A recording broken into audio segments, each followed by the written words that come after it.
Hi guys, ഈ lime ലൈറ്റിൽ നിൽക്കുമ്പോൾ സെലിബ്രിറ്റി സ്റ്റാറ്റസ് എൻജോയ് ചെയ്യുമ്പോൾ വ്യക്തി ജീവിതത്തിൽ എന്ത് നടക്കുന്നു എന്നുകൂടി മറ്റുള്ളവരിലേക്ക് പറയേണ്ടി വരുന്ന ഒരു അവസ്ഥയിലേക്ക് പല സെലിബ്രിറ്റീസും എത്തിച്ചേരാറുണ്ട്. ഒരു ഭാഗം മാത്രം കേട്ടിട്ട് അയാളുടെ ഭാഗത്താണ് ന്യായം, മറ്റൊരാൾ മോശക്കാരനാണ് എന്ന് ജഡ്ജ് ചെയ്യുന്ന ഒരു സമൂഹത്തിൽ കൂടിയാണ് നമ്മൾ ഇപ്പോൾ കടന്നു പോകുന്നത്. മഞ്ജു പത്രോസ്, സുനിച്ചൻ എന്ന് പറയുന്നവരുടെ ദാമ്പത്തിക ജീവിതം എന്നും സോഷ്യൽ മീഡിയയിൽ ഒരു ചർച്ച തന്നെയായിരുന്നു. മഞ്ജു പത്രോസിന്റെ വേഷം മാത്രമായിരുന്നു ഇത്രയും നാൾ നമ്മൾ കേട്ടുകൊണ്ടിരുന്നത്.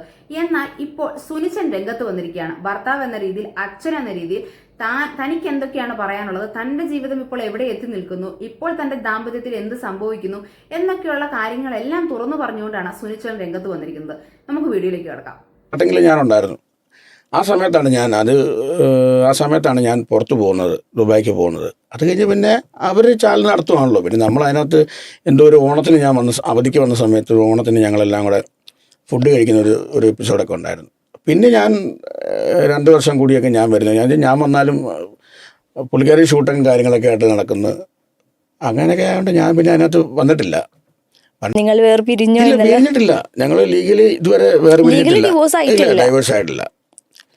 ഇപ്പൊ പിരിഞ്ഞാണ് താമസിക്കുന്നത്. അവര് ട്രിവാൻഡ്രത്താണ്. മഞ്ജു പത്രോസ് താമസിക്കുന്ന ട്രിവാൻഡ്രത്താണ്. ഞാൻ കോട്ടയത്ത് താമസിക്കുന്നു. ബർണാച്ചൻ ബാംഗ്ലൂർ നഴ്സിംഗിന് പഠിക്കുന്നു. അവനാണ്. ദുബായിലാണ് താമസം. 2 വർഷമോ 3 വർഷമോ കൂടുമ്പോൾ മാത്രം നാട്ടിൽ വരും. ഇപ്പോൾ ഒരു ചികിത്സയുമായിട്ട് അല്ലെങ്കിൽ ബ്ലോക്ക് ഒക്കെ വന്നതുകൊണ്ട് ഇനി തിരിച്ച് പ്രവാസ ജീവിതത്തിന് പറ്റില്ല. നാട്ടിൽ തന്നെയാണ്. ഞാൻ കോട്ടയത്ത് താമസിക്കുന്നു, മഞ്ജു പത്രോസ് തിരുവനന്തപുരത്ത് താമസിക്കുന്നു. ഞങ്ങൾ ലീഗലി ഡിവോഴ്സ്ഡ് ആയിട്ടില്ല, പക്ഷേ പിരിഞ്ഞു തന്നെയാണ് താമസിക്കുന്നത് എന്നാണ് സുനിച്ചൻ പറഞ്ഞു വെക്കുന്നത്. ഇവിടെ ഇതിന്റെ കമന്റ് സെക്ഷൻ നോക്കിയാൽ സുനിച്ചൻ പാവം, എന്തൊക്കെയായാലും മഞ്ജുവിനെ ഈ ഫീൽഡിലോട്ട് കൊണ്ടുവന്നത് സുനിച്ചനാണ്, മഞ്ജു നന്ദിയില്ലാത്തവളാണ്, സുനിച്ചന്റെ വർത്തമാനം കേട്ടിട്ട് വിഷമമാകുന്നു എന്ന് തുടങ്ങി സുനിച്ചനെ അങ്ങ് സപ്പോർട്ട് ചെയ്യുന്ന കുറേ അധികം കമന്റുകളുണ്ട്.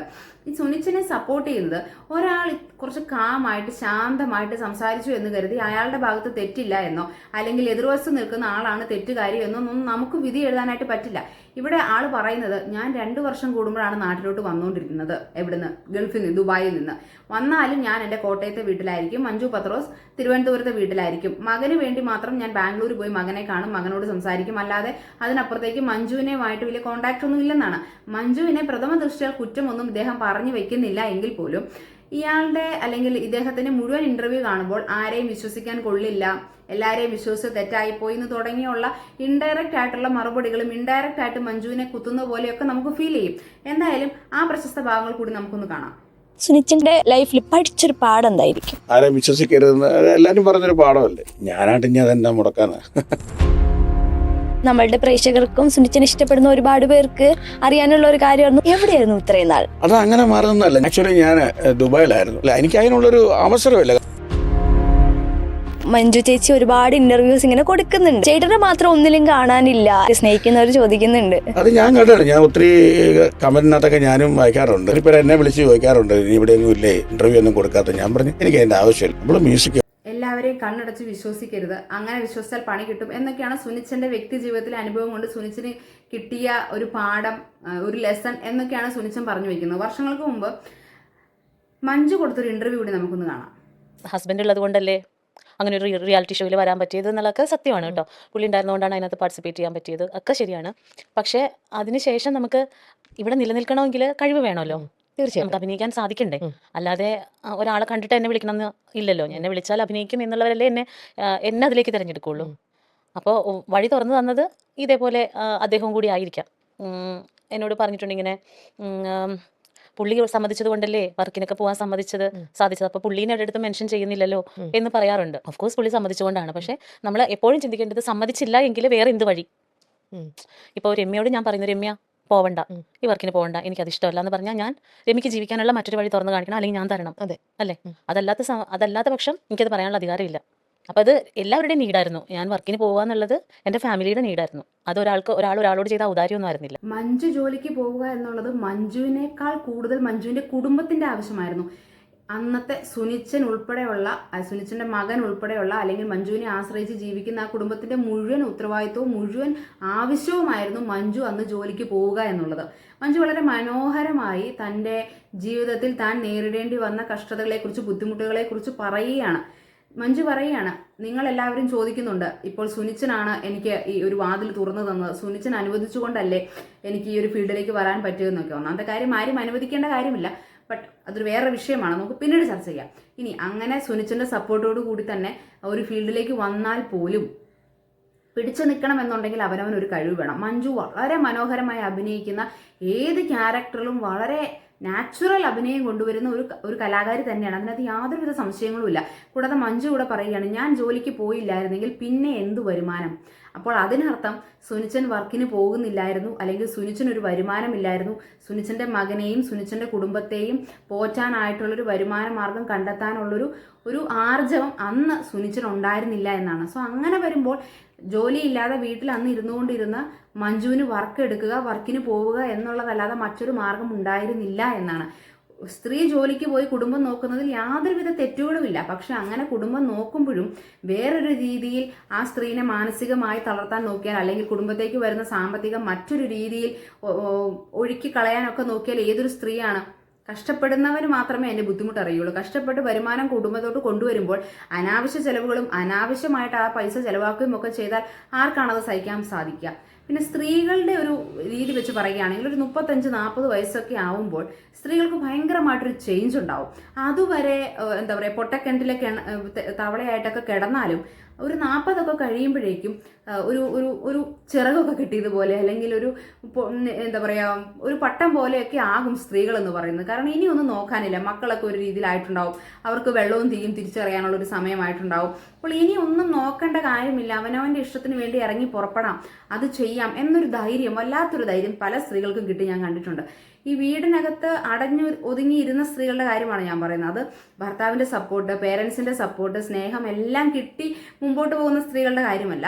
പക്ഷെ വളരെ ടോക്സിസിറ്റി ഒക്കെ നേരിട്ട് ഭയങ്കരമായിട്ട് കുടുംബത്തിന് വേണ്ടി അഡ്ജസ്റ്റ് ചെയ്ത് ടോളറേറ്റ് ചെയ്ത് സഹിച്ച് എന്താ പറയുക ദുരിതത്തിൽ നിൽക്കുന്ന സ്ത്രീകൾ ഒരു 30-നോ 40-നോ 45-നോ ഒക്കെ ശേഷം വരുന്ന മാറ്റങ്ങളെ കുറിച്ചിട്ടാണ് ഞാൻ പറഞ്ഞത്.